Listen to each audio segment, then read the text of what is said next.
Welcome everyone to the Flux Dev Meeting. It's January 31st, 2024. I think we're almost done populating the agenda, ready to start the discussion. And I have the first agenda item today.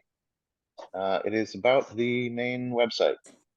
The Flux cd.io Netlify builds needs some configuration. And I haven't been able to figure out how to do it myself. So there has been a change since GA that the main website is driven from a branch, so that updates that haven't landed in a new minor release yet that may have been merged to the main branch aren't the docs about them aren't published instantly until the new minor release comes out. So I looked at the build and I read the workflow and I don't see anything like a branch parameter. And I looked into how branch triggers are done in Netlify. Since I'm not the one who configured this, it looks like branch triggers are a secret, a URL secret. So someone must have set up a branch trigger manually for this. So there is no parameter for me to change as far as I can tell. So I might need access to Netlify, or I might need someone who has access just to work with me for a minute to figure out how to do this. But the problem is that the calendar is not advancing, and I will put a link to that issue in the notes. I don't have permission, but Stefan is here. Maybe you can help with that. Okay, great. Stefan, welcome. We started the meeting already. Okay. And the first topic was about the calendar not advancing issue. It looks like Netlify build triggers are a secret, and you just have to generate a new one when you want to be able to trigger a build for a particular branch. So I'm not sure how to write the script, but we could talk about it in a DM after the meeting, maybe. Okay. Next topic. I can provide some information about my progress with image automation refactoring. So I have linked, the second link in my topic is a diff of, it's like a comparison of all the new commits that I have made. It's not completed, a lot of rough work is there, but I have a working reconciler which works, like commits the updates to Git repository. And in the first section, I have a link to the new reconciler, the main parts, what it looks like. I think it's simpler now, easier to test and easier to modify. And all the complexities are moved to a separate package, which also needs some more refinements. I'll do that in the following days. I have some questions regarding the refactoring. Based on the existing behavior, some things didn't look really nice. The first question is, currently in the current implementation, whenever there is a reconciliation which does not result in any update, and previously there was an update, the ready condition is updated to show that there was no change, but last change was X commit and it was at X time. It felt like that need not be, like it's not unnecessary, because status already has a last push time and last runtime of the automation. So I don't see the need to update the ready condition message when there is no op reconciliation. I think we don't do that in other controllers as well. We just emit an event sometimes or a log, and there is no op event, no op reconciliation. Any opinion? Do we need to update the ready status message when there is a no op reconciliation?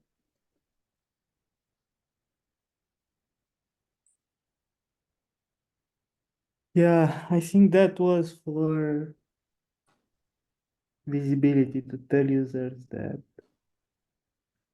nothing happened, which is,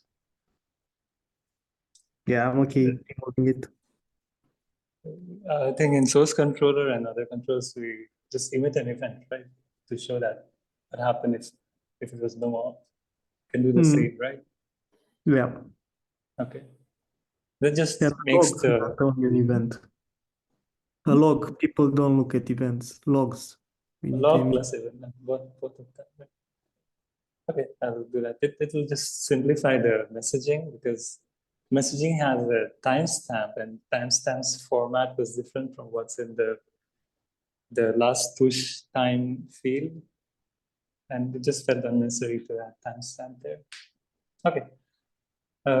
Next question is regarding the API version.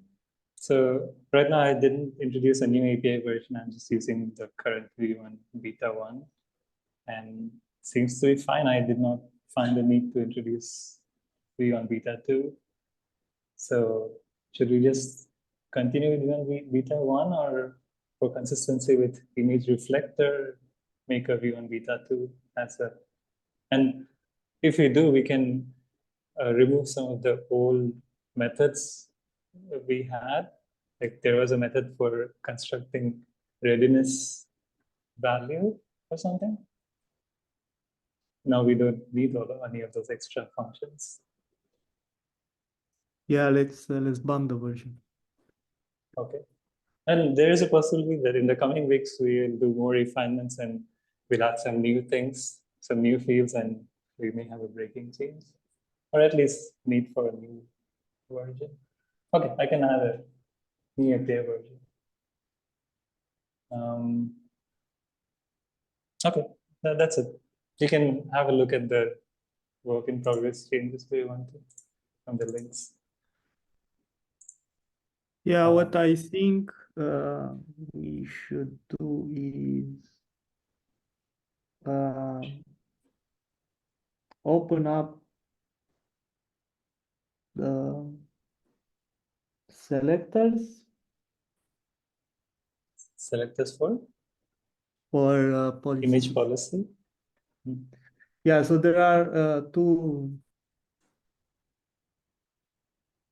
requests here which go in opposite direction. So people would like a label selector. So even if in a namespace, so in a namespace you could have two image automations. So the problem with image automation is it's like a singleton per namespace, right? If you create two, they will like fight each other on the same Git source, which is, so no one should create them. But it looks like people really want in the same namespace to have two image automations that can target different branches. And the problem is if you do that, you opt in into all the image policies. Right, so an idea here will be like we have in many other places to add a label selector for the policies, and if that's specified, if it's not specified, then like for sharding, the label selector defaults to all, so it selects all in the namespace. If you do specify, then you look only at the policies with that matching labels. Right, so I remember somebody created a pull request implementing this a few weeks ago. I'll paste the link in the document.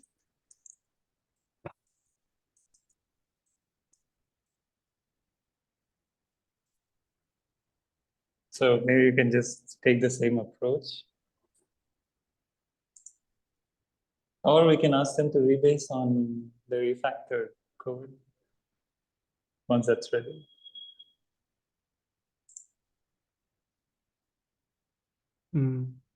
It's a small change. I think it's in the right place. Let me look. But they don't have any tests. We would need more tests.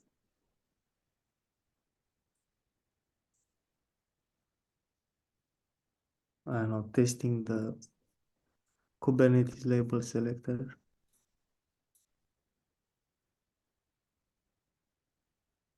Would basically have to test what's already in Meta v1, which is already tested, right? Just end to end, like, does this functionality work? Yeah. Basic testing. Yeah, so yeah, something with env test for this.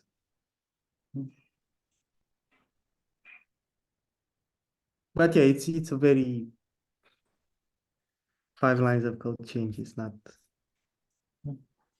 not something yeah, too impactful to refactoring or anything like that. I'm not sure about the API policy selector. If the policy selector should be here, update strategy. Oh no, it's good. Yeah, I was thinking about update strategy, but that's about other things. That's about Git repos, not policies. Yeah. So yeah, so there is this way of, but this is about limiting what you already have in a namespace.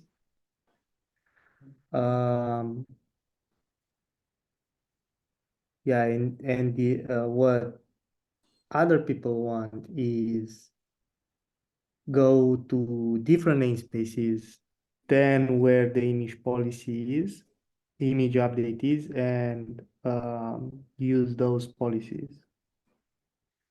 And the thing with this is that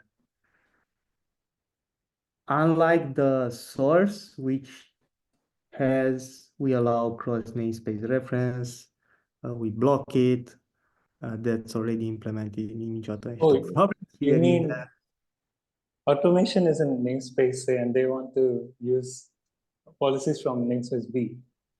yeah, and that's clear why they want it.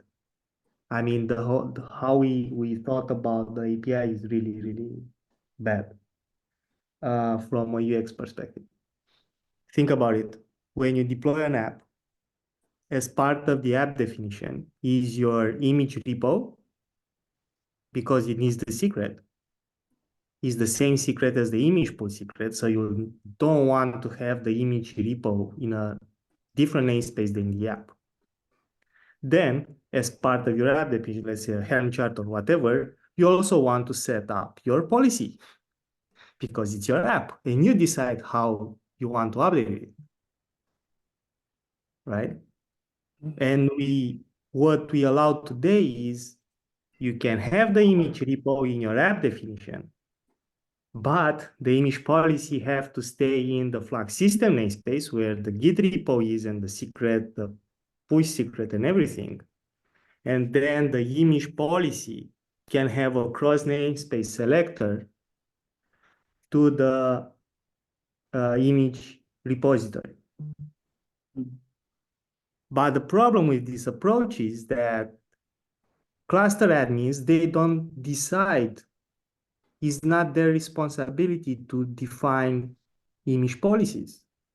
It's the owner of the app which decide, I'm following Semver, it's okay to do, I don't know, I'm not breaking anything on minor and patches, or, well, I don't trust my minor releases, so I only want to automate patches and so on. So that information and that decision is of the app owner to take, not the cluster admin, which knows nothing about it. The cluster admin responsibility is set up the image automation object and give it right access to the Bootstrap repo and so on, right? But it's not in their responsibility to decide which policy to apply to a particular application. And you'll see like there are many discussions issues. Lots of people have complained about this since we first introduced this API.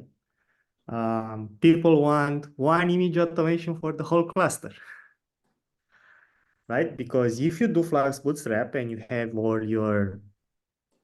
go with a monorepo approach, you have all your apps in the same repo, they go to different namespaces, but you want to update to create a single point from where the updates are being pushed to the repo. You don't want to have in each namespace an image automation that does a commit and then to the same branch, and then you'll never be able to merge that, right? It's basically impossible because you have different commits on the same revision and they'll always conflict. So ideally you want one image automation for the whole cluster. Other people want one image automation for a tenant, and a tenant can have one or multiple namespaces. Yeah, so it's not as simple as what we did with cross namespaces reference for sources, because there you reach from the tenant namespace or from one namespace to another. Here is reaching from one namespace to many namespaces, and we don't have that construct anywhere, right? So one idea would be to enrich the selector or policies and have like, I don't know, well, there are many constructs also in Kubernetes where you have a namespace selector and you give the labels for namespaces that apply to namespaces. Then you query all the labels, all the image policies in the namespaces which match the label selector, and then you filter them further if you have also an image policy label selector. Right. So yeah, I need to think about it, how much of a complication that is. Do you need an RFC for that? No, because we will block it if no cross-names reference. If cross-names reference is set, the multi-tenancy will not allow any kind of namespace selector. So it's the same stuff as we do for Git sources. Image automation can refer to a Git source in a different namespace, and we enforce the tenancy restriction for that. And it will work the same for the namespace selector for policies. So This from the person who submitted the implementation, that is policy selector, but you're proposing a namespace selector. under policy, yeah. Should there also be a, like, in this namespace, these are the namespace, these are the policies I want to look at? Should there be namespace selector plus policy selector as well? Yeah. Okay. So what they have implemented plus namespace selector is what we need. Yeah, and the namespace selector can be in there under that field. Okay. You can just have a selector field. So you have policy selector and you have match labels, and we'll also have a match namespaces. And you give the labels for the namespaces or whatever, something like that. Or have a policy namespace selector under spec with match labels, and if both are present, the policy selector and the policy namespace selector, then you combine the two. I mean, I think it's already supported in the control runtime client.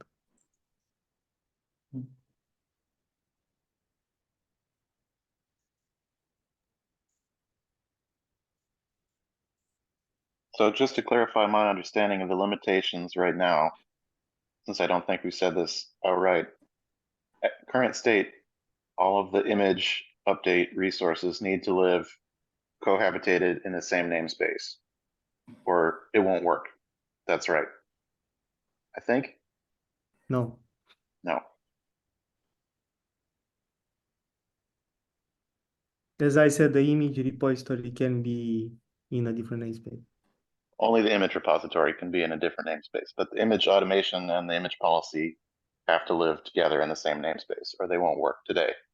Yes, and you can't have more than one image automation in a namespace because then they will both select all policies in that namespace, and yeah, you'll. Got it.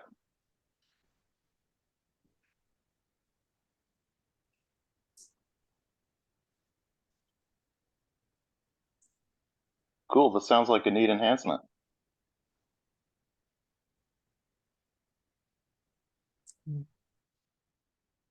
I'm not sure if Do we have a doc or issue that talk about this? So you can see.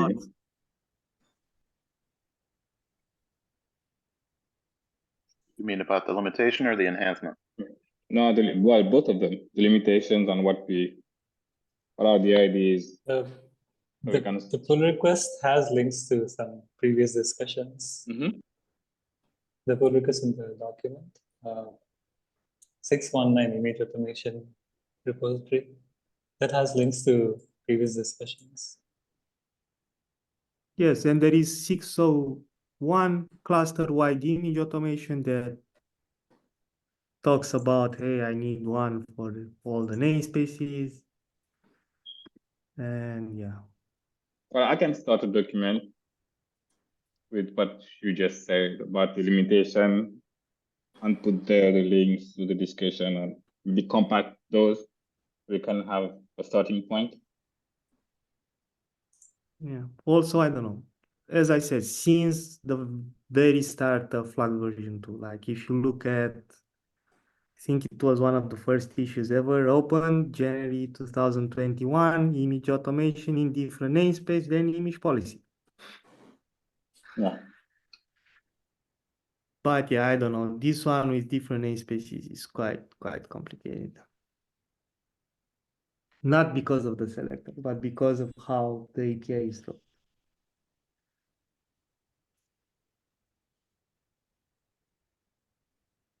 Because Okay. Well, also if the that's marker inside the YAMLs contain the namespace, right? But anyway, yeah, people have to match them in the end. You put the namespace selector inside the image automation, and then you make sure the namespace is in your comments, YAML comments match where the actual policy is.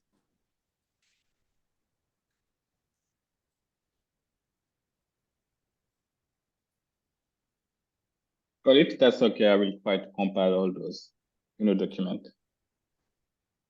In a document, what document? Well, I start a new document and put everything there so we can look at it. You can Okay. create Kind of an RFC. What did you What? say? LFC? Go on, Sunny. It sounds like you want to create a new document, kind of an RFC. Yeah. Mhm. About this change, the whole change. Yes. Well, maybe not an RFC right away, but first something to make. Or just an issue with all the head of it, details yeah. and all the previous one. Like an epic issue. Yeah. Yeah, I think an issue marked labeled as umbrella issue that links everything together inside the image automation people. And there are, I mean, people have opened GitHub discussions in Flux 2, issues in Flux 2, issues in image reflector, image in automation controller, all about the same topic, right? Because yeah, they want policies and they went to image reflector because that's where the API is and so on. But yeah, to conclude, for the refactoring, we should definitely get at least in version 1 beta 2 the label selector, which is really easy, straightforward. I see no issue with it.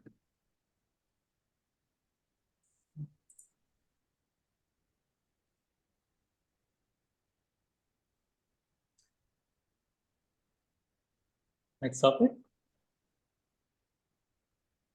Yeah. Silly. Source Yeah, controller notation. yeah, quickly because I have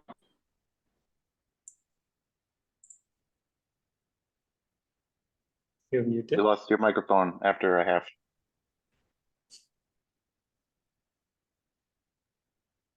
Are you Maybe still with us, I have to Soleil? go.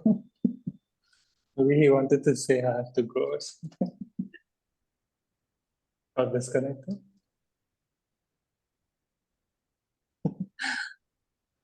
I think he wanted us to look into the notation source controller pull request. He has reviewed and that is you lost me. I'm back. Yeah. My Wi-Fi. Yeah, I don't know what you heard, but yeah, it's now ready for reviews from other people. I have pinged you, Sunny, but I think it would be okay for others to look at it as well. I did not check in detail. I was just browsing through the changes, and they have a lot of unrelated changes, like using K3D. Is that needed? They're introducing K3D in Makefile. We use kind. We use kind. I don't know why they are doing this. Yeah, anyway, they introduced a bunch of stuff and they removed them afterwards. You just comment there, hey, please remove this, it's not related. Yes, well, it took some time to make it, to have it in a good shape, but I think now it is. I'll go through this. I was trying to focus on the image information. Now I have some basic working things. I can have a look at this this week itself. Thanks. Yeah, anyway, this will be released in April. Yes. February, And March. to get it in shape, have, I don't know, 1, 2, 3 commits instead of 60. Yes. They kept merging stuff. Crazy. Yeah. Yeah. Yeah. Well, Get as I said, it took some time, but now, well, now at least this is something that people can have a look and understand. yeah. Yeah, okay. At the end, after we approve it, we should rewrite all the history and not much. Good. So someone will need to keep tabs on this going forward and rebase it with any dependables update and so on. But I would not merge it right away.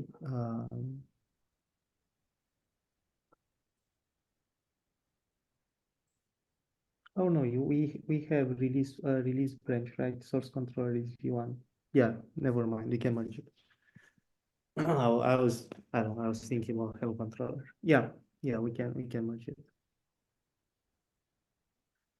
When is good.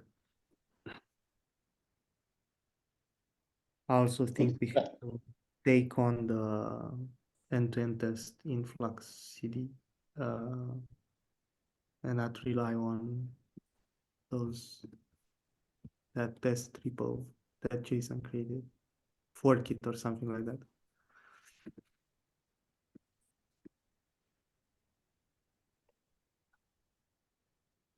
Is there any questions in this pull request that are to be discussed? Any implementation detail that is of interest? Or is it just Well, working? well, it's working. We can ask for more tests, but basically it's working. The things maybe that we should review a bit more is the documentation, because it's maybe not exhaustive. But then it works the same way that cosine. The only difference is you don't have keyless verification. You need the actual keys to do the verification. And the other thing that is not nice is that it depends on ORAS v2. So now we will have dependencies that on ORAS v1, ORAS v2, Google Container Registry. So it's a new dependency, and well, we cannot do without it. I have checked, and notation leak its implementation on OS v2, so we have to do that. What's the reason for not updating the existing code to OS v2? Because Helm use OS v1, and there is a Okay. breaking change between OS v1 and v2. And until Helm does the changes, and they won't do it. From what I've seen, no one has. Well, wants to or has the capacity, but they won't do it, so we have to continue using it.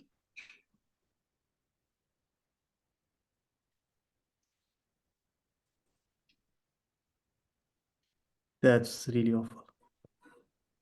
How can we go with both ORAS v1 and v2? Go modules Well, enable that.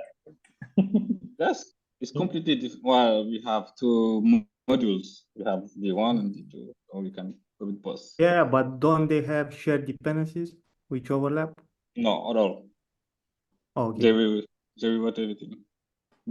Ours v2 actually doesn't have a lot of dependencies because they have their own authentication module. They don't use Docker at all, so it's quite small, I would say. Okay. Okay, I'll look into it. So v2 does not depend on distribution and Docker CLI packages. No, at all.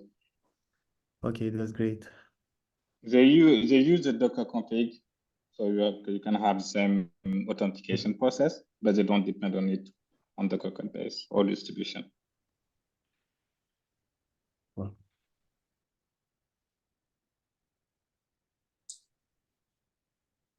Okay, I have to go now. Well, thanks. See you. I wanted to discuss about CD events, but CD events, the developer, they are not here. But I just want to mention that I read the documentation and found some things were missing. I can explain in some detail. So as per their documentation or specification, CD events, they have a kind of an essential component, the message broker. So it's like Kubernetes version conversion has the architecture is like there is a central version, and if you want to go from one version to another, you convert to the central version and you go to the other version. It's similar to that. So publishers publish events to the message broker, and message broker keeps those events, and the receivers, they subscribe to the message broker for specific events. And this is opposite of point-to-point connection, where some application will send a request to a webhook. In this case, the receiver, in our case, would be notification controller, which should subscribe to the message broker events. But the RFC doesn't describe about who will do this. In CD events documentation, they suggest two different types of adoption implementation architecture. You can add a separate component which will be the adapter, which will subscribe to the event broker, and this can send a webhook or however connection to the actual application, or the application itself can talk to the message broker and subscribe. I have not seen how the communication between the message broker and the adapter happens. Not sure if it's a webhook or it's maybe something else. So there's a possibility that notification controller can become an adapter CD events, or there is a separate component in between notification controller and the message broker that is the adapter. And this detail is missing from the RFC. Yeah, I think notification controller should not do any kind of message queuing right now. I think the first implementation should be with a webhook like we have for everything else.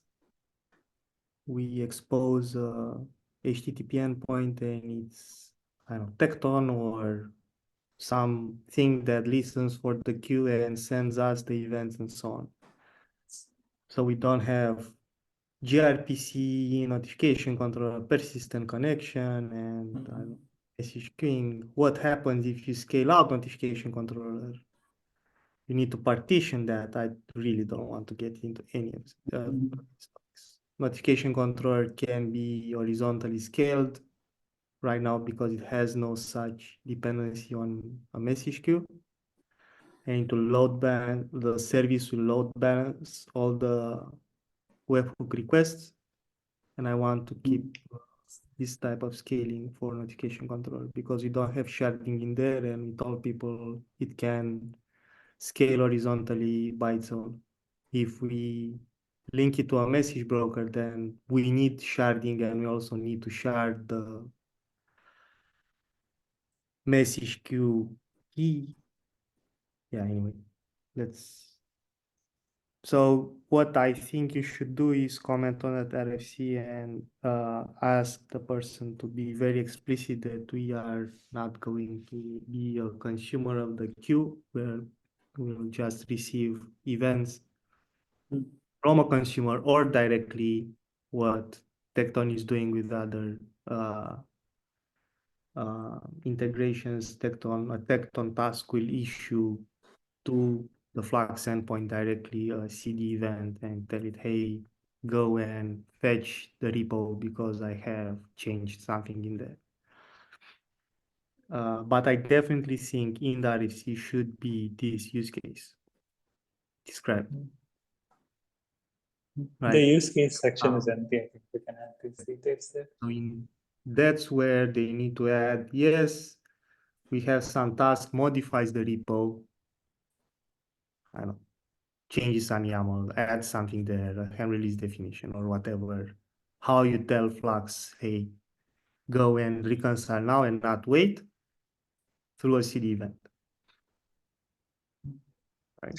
In the CD events documentation, in the how clients can adopt this, there is also another recommendation where an application can emit multiple events. Like right now we emit Kubernetes events, right? So they recommend that an application can emit the native what they're doing plus CD events as well. So we can emit native CD events when we implement the provider side, when Flux is sending events to CD events. Yeah, that's the second We RFC. can do it. Has nothing But to do with it. I was just thinking about it. Yeah. We discussed that they will do a second RFC after we get implemented this one for Helm release, which the Helm events match what not the continuous delivery one, the app delivery one, which has install, upgrade, uninstall as verbs, and those will be matched one-to-one. No translator needed. Okay, we'll wait for, or I can reply in the thread saying we would like more details about this, right? And we would like to keep the architecture of notification controller as it is, have a separate adapter. Yeah. Ask them to fill in the use case for Tecton calling us directly.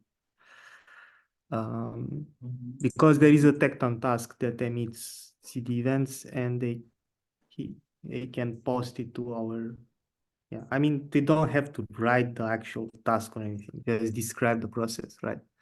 We don't need in the RFC the actual implementation of how you link tecton to Flux. We need to describe it, what this feature will enable in the future, after it's implemented.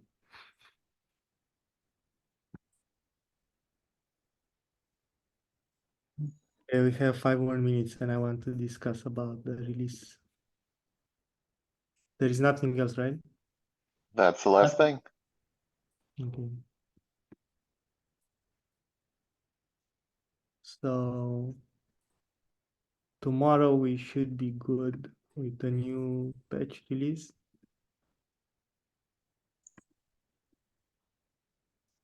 I have completed all the tasks in the umbrella issue. Also, the dependable updates are doing some of the work right now after we update package. But there are some things that can't work with dependable. So the problem we have is that each controller repo has 2 Go modes, the main one and the API one. And dependable can't group an update for more than 1 Go mode. So from this moment on, every time dependable will bump the Flux runtime packages, you need to clone that branch that dependable created. You need to manually bump the runtime packages in the controller API, push it, and only then merge it. Otherwise, we risk having the APIs on all the runtime versions, and we really don't want to do that. So there is still some manual work, but it can be done by a single person without having to have 2 core maintainer working all the time on a single update. So from 2 persons, we got 1, but there is still some manual work to do in each controller. And if you follow all the pull requests, you'll see how I did it. It's not that complicated. And is this also responsible for the change generation that fails, the backporting that fails? When So you do such manual changes, backport fails, is it? I don't understand. Dependable has nothing to do with backports. That's a No, different no. bot. No, when you say the runtime changes, you have to do those changes manually, right? Now, when you merge this and the backport task runs, does it fail because of these No. unusual changes? No. Okay. No. So when it fails, Conflict. it's a conflict. So the problem we have is that with patch releases, he just said you only backport the changelog, but not the bump of the API version. So every time you do a backport, if in Go mode there is a change in the package that's a line above the API package, that will give you a conflict. And it's like really stupid, but that's how it is. If it bumps packages beneath the line where the API package is, those will work because the merge happens. So, yeah. Another idea I have to sort this out is we can put the controller API reference in a dedicated required section. So we separate it from all the others and we put it on top. So depending on what will work only at the bottom of the Go mode. So if we do this change, then we will no longer run into backport conflicts, which are just because of the line numbers.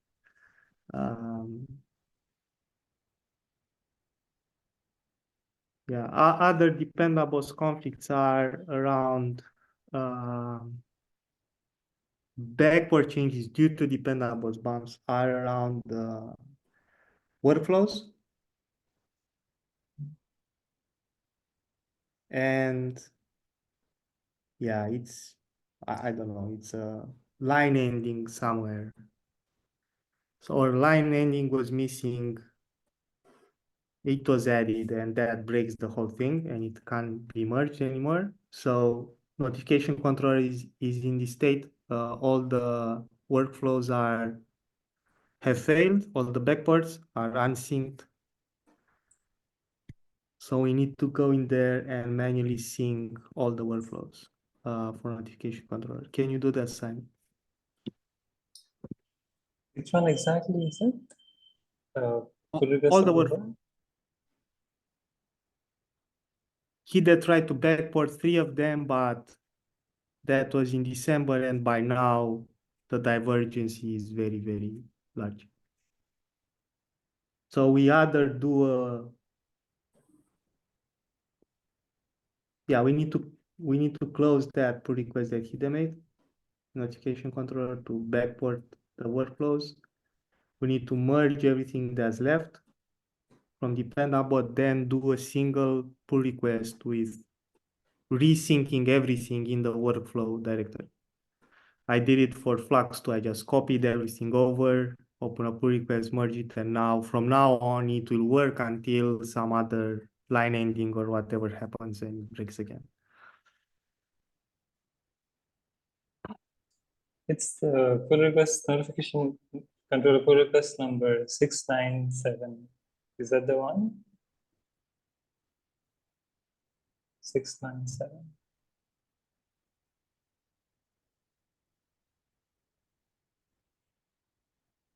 Yeah, we need to close that one because it's from December and there is already merged a bunch of those.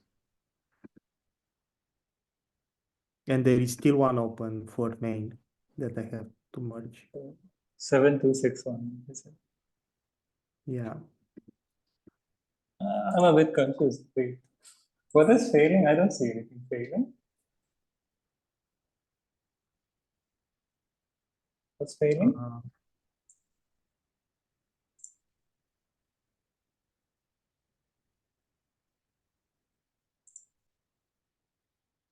Here.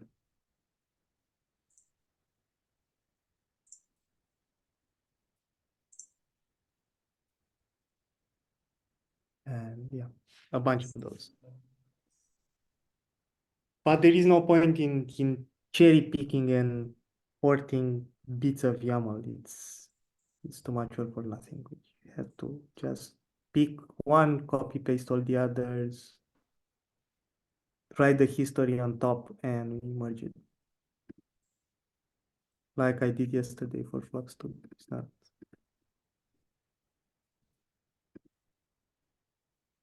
Okay. This is from last week. Okay. I can do it. Just 2 lines. Or I'll see what the conflict is. But that one that I gave you, it's already stale because those actions have already been have new versions that I've merged into main, right? Understand? The SBOM action, for example, had every single day release. So backporting that one helps with nothing. You're still behind me. I can just compare the main branch and 1.2.x branch and see the diff and create a pull request, right? Yeah, Or that's workflow what directory, right? Okay, I can do that. yeah. And I will look at all the other repos and today review them and see where we have other divergences like this. Yesterday I fixed Flux 2 repo and customized controller repo, but I need to get all the repos in shape. Because when we do the release tomorrow, we want to do the release with the latest SBOM action, with the latest Go action, and so on, right? And all controllers should use the same SBOM version, the same cosine version, the same whatever. We should have yeah, all actions in sync across all repos. So tomorrow we'll need to start with source controller and work and do the releases for everything else. Every controller is releasing, right? What? Every controller has a patch release, right? Every release. Every controller, yes. There are CVs in two crypto packages. And we also bump Kubernetes everywhere. Runtime is bumped everywhere, Flux runtime and so on. So there is no, we really need to release everything. But yeah, it's not much work. We have to figure out the messaging in source controller. Then we do the same changelog everywhere, minus customized controller, which has a lot of fixes to breaking changes in the latest release. Due to customized bump, a lot of things have been broken. I fixed them. Anyway, the customized controller changelog, I will do it. You could help with others. Did you get any Reflector answer? automation. Yeah. No, I was going to another topic, but were you saying reflector? I can do release for the image reflector automation. Yeah, so those are just, Kubernetes updates, and that's it. I was about to ask, did we get any answer from Helm about the latest version? What should Flux do? Should it go to the latest Helm or wait? I don't think it Kingdom was clear asks, from their response. They just agreed that this current situation isn't good. So I'm not sure that means we shouldn't support the latest version. But there's a chance that they'll revert again. I don't know.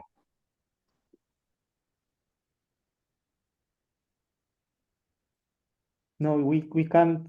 So even if I fix the upgrade, we can't merge that because that Helm has forced Kubernetes 121 and Go 121, Kubernetes 129, and we are not ready for that.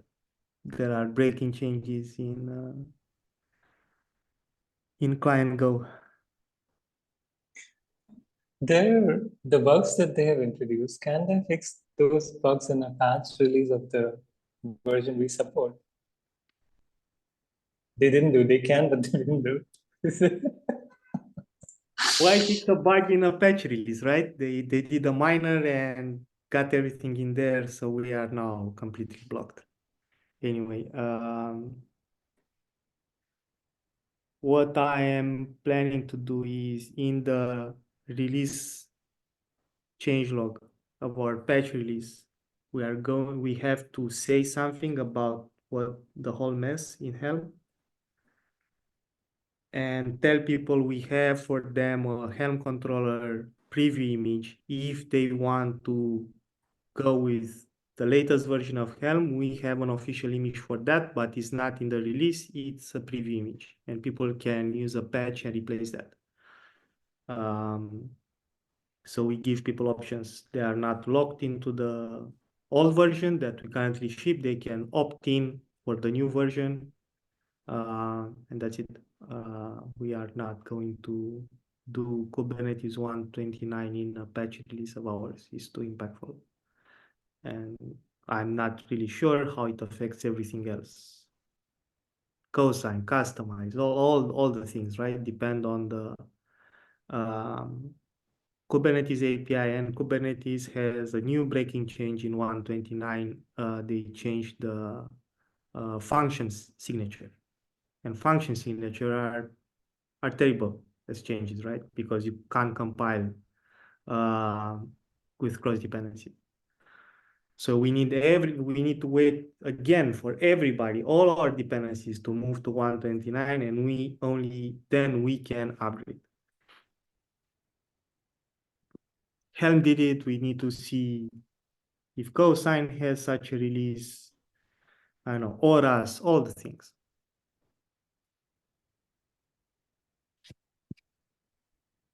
So that's for later on. Okay, we are over time. Any other things? I think that's it. Well, Okay, Yeah. thanks everyone. I Have a great day.